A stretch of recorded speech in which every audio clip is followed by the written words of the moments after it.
Olá, meu nome é Loreta, ginecologista e obstetra. Hoje eu chamei a doutora André Cervantes para a gente falar sobre mamas, próteses de mama, retirada de próteses de mama.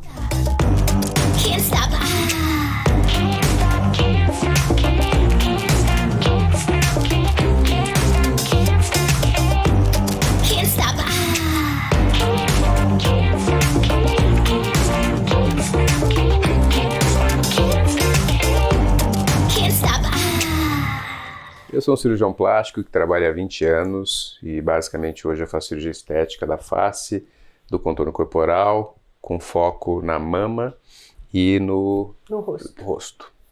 Vamos falar de mama, vai. Pergunta. Por exemplo, eu amamentei, tive uma perda de volume de mama e até hoje não operei a mama, por preguiça. Porque assim, eu fico pensando, assim, gente, eu vou ficar um mês sem poder correr, um mês sem fazer exercício. Eu opero, faço parto. Então, para mim, assim, teria que ser um planejamento muito grande. A cirurgia da mama ainda é algo que a recuperação é muito difícil hoje em dia? Essa é uma pergunta muito legal, porque em março, um colega brasileiro publicou um artigo na revista mais importante científica da minha especialidade, provando que a gente pode movimentar os braços mais precocemente do que nós imaginávamos. Então existe uma recuperação rápida para a cirurgia da mama. É óbvio que existem algumas circunstâncias que a gente tem que tomar um pouquinho de cuidado, porque às vezes a gente vai na rede social e vê as pessoas, por exemplo, faz a cirurgia num dia, no outro dia a vida está normal. Ah, eu vi isso aí. Eu vi alguém postando isso aí, eu vou falar aqui. Isso não é verdade.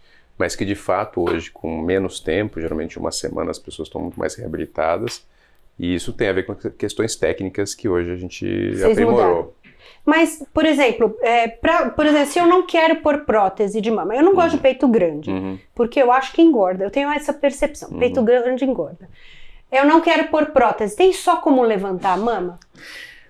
A cirurgia de levantar a mama se chama mastopexia. Ok? Só que existe uma confusão de que se a gente coloca prótese, a gente obrigatoriamente vai aumentar a mama. Mas é porque os pacientes chegam aqui e falam assim, eu pus o peito, o cara pôs mais do que eu queria, fiquei muito peituda. Mas não é isso, hoje a realidade é totalmente diferente, até nas técnicas mais modernas a gente obrigatoriamente precisa pensar do ponto de vista geométrico que a gente tem que ter implantes de base proporcional à própria mama. A mama valoriza a mulher. E o que a mulher quer, na verdade, é uma mama mais montada, eu acho que esse é o ponto importante, não grande necessariamente. Mas em pé, sim? Isso é a regra. E é curioso porque eu troco muita prótese, ou seja, mulheres que inclusive eu operei há 20 anos, que agora, depois de serem mamães, amamentarem, enfim, elas vêm e eu faço a mastopexia, só que a mama está pequena, porque afinal de contas... Porque a criança suga tudo, menino. E a prótese também diminui um pouquinho do volume, né, Loreta? O que aconteceu? A gente então indica uma mastopexia com prótese, e elas têm prótese, sei lá, de 300, 350, e agora eu falo para elas assim, ó, dentro dessas circunstâncias, pelas técnicas mais atuais, a gente precisa usar implantes que vão variar entre 200, 260. Muitas delas se assustam. Nossa, mas eu vou precisar de uma prótese maior, André. Não, você não vai precisar, porque o que a gente precisa é pensar no implante não como uma questão volumétrica individualmente, sim estrutural para a própria mama. Como se fosse uma pirâmide. É isso aí, é isso aí. E quando você faz a cirurgia de mama, quando é que você põe ela antes do músculo ou depois do músculo? Loreta, a medicina é uma ciência de verdades transitórias, como você sabe muito bem, né? Então eu já passei por várias situações, mas hoje, a maioria das vezes, eu uso a prótese com uma sustentação muscular, né? Não existe mama embaixo do músculo, se a gente pensar do ponto de vista anatômico. Isso. Mas essas estruturações, onde a gente não lesa o peitoral, mas que de fato ela vai conseguir manter a prótese numa posição melhor por mais tempo, e eu tenho feito isso já há alguns anos. Você põe embaixo do peitoral? A gente coloca embaixo do peitoral, mas em vez de... O peitoral é o músculo aqui. Em vez de cortar o músculo, que é o que a gente fazia, faz um cobertorzinho. A gente, na verdade, abre ele no meio e encaixa lá. É uma situação muito diferente, muito mais fisiológica, por isso que a recuperação é mais rápida. Entendi. E isso não vai prejudicar, inclusive, se um dia a gente precisar dessa estrutura anatômica, que é o músculo, para fazer uma reconstrução se a mulher tiver câncer de mama, que esse é um ponto importante. Sim. Mas quando você põe essa prótese nessas pacientes, quantos anos elas podem ficar com essa prótese? Tem que trocar? É obrigatório trocar? Essa é a pergunta mais comum. Antes, a gente trocava a cada 10 anos, por quê? Porque existia uma característica do próprio implante, do gel de silicone, que ele podia suar mesmo ao longo dos anos. E aí isso levava a uma reação inflamatória mais intensa, a mama ficava mais dura, a gente trocava. Bom, eu tenho pacientes que, eu vou dizer uma paciente muito especial, minha mulher. Tem implante. Linda, maravilhosa. Eu sou suspeito. Ela tem implante desde 2006 e ela já amamentou 2 vezes. A gente monitora sempre com uma ressonância, né? Isso é uma conduta, inclusive, já consagrada, de que depois de 10 anos, a cada 3 anos se faz uma ressonância magnética para avaliar se o implante tem ruptura, porque o exame padrão ouro é a ressonância magnética. Mas assim, eu posso te dizer, no caso dela está excelente, de muitas pacientes é assim. E então a gente vai deixa. monitorando, não tem problema nenhum. O que eu vejo muito aqui é contratura, né? Fica aquela mama dolorida, desloca um pouco. As que deslocam um pouco, com certeza tem cirurgia, tem que retirar e fazer a cirurgia. Mas essa contratura, ela é esperada ou ela é um erro técnico? 10 a 15% dos implantes ao longo de 10 anos podem ter uma contratura de grau 3 ou 4. A gente tem 4 graus, 1 e 2 é fisiológico, todas as mulheres vão ter um certo grau de contratura, porque vão ter uma cápsula em volta da prótese. É um corpo estranho, né? Exatamente. Mas 10 a 15% vão ter isso. Tanto que os próprios fabricantes dão uma garantia que se acontecer essa contratura 3 e 4 em 10 anos, eles dão um implante novo. E a perda de sensibilidade? Tem paciente que fala que colocou, eu tive acho que umas 3, que fizeram pela areola e perderam sensibilidade na mama. Perder sensibilidade, a gente tem que pensar assim, anatomicamente, a sensibilidade do complexo areolo-mamilar, né, enfim, ele vem, a grande maioria das vezes, pela própria glândula e não pela pele. Quando você corta a pele, é difícil você perder a sensibilidade.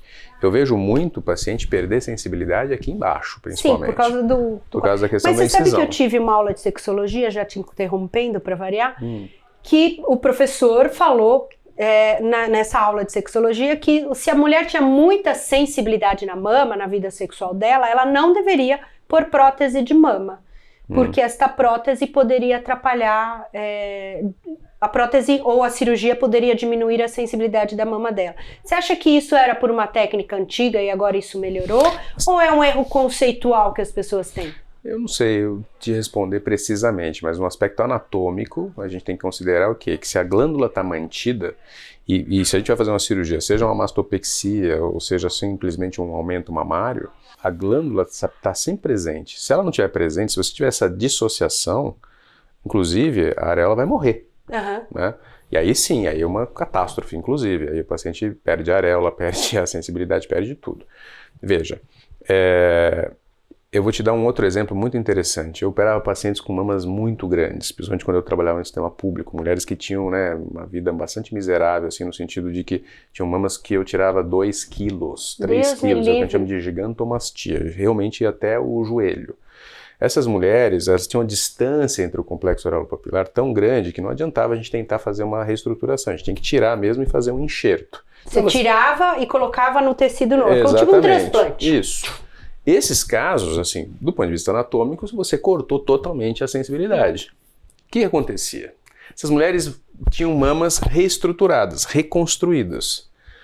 Todas elas diziam assim, nossa, doutor, eu estou tão feliz e tal. E eu perguntava, bom, mas você sabe que você não tem mais sensibilidade? Não, mas eu estou sentindo muito mais do que eu sentia antes.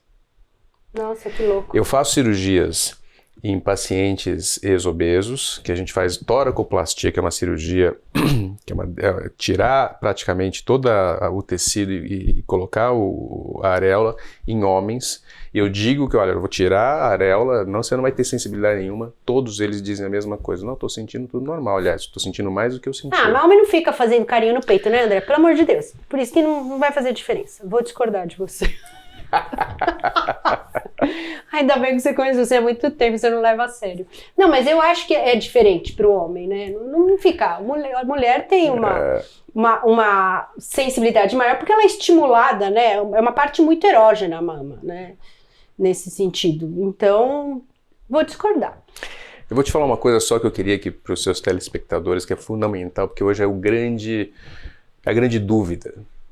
É com relação à questão do implante e os problemas eventuais que ele possa trazer, como câncer, ou mesmo como doenças inflamatórias chamada ásia, né? Isso está aí, a doença do silicone, enfim. É verdade. Então, o que eu queria esclarecer, de uma forma, assim, não só científica, mas a gente tem que saber separar as coisas, porque hoje a influência da comunicação é tão poderosa que ela cria uma autoridade, às vezes, dentro de coisas erradas. Completamente. Tá? Então, vamos lá. Primeira coisa, não existe câncer de mama provocado por implante. Perfeito, não existe. Mas existe um linfoma de células claras, que ele tem hoje mais ou menos em torno, esse é o dado mais recente do FDA, em torno de 780 casos no mundo. Então, se a gente pegar, estatisticamente, ele é considerado uma doença rara, e esse linfoma é da cápsula.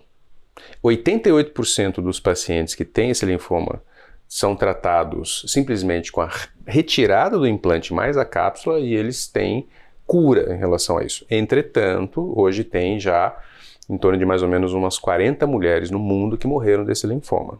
Provavelmente por falta de diagnóstico, enfim. Então, primeiro, é considerada uma doença raríssima, mas existe um linfoma.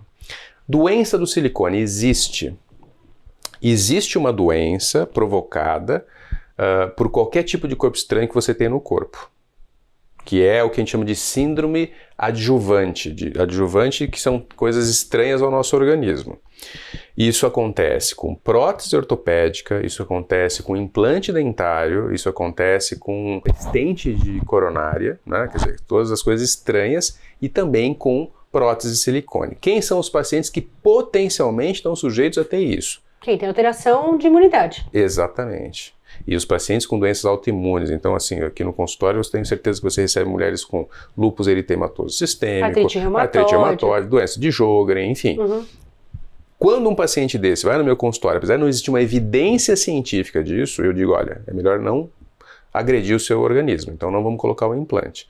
Agora, essa situação que a gente tem visto agora dos explantes, que as pessoas vão fazendo live, eu vou tirar, enfim e tal... Assim, existe um modismo por conta dessa situação, tem que ficar muito claro, e eu queria dizer isso para vocês, que a reconstrução não vai deixar a mama igual, colocar gordura na mama não é a solução para isso, a gente faz inclusive em termos de reconstrução de mama.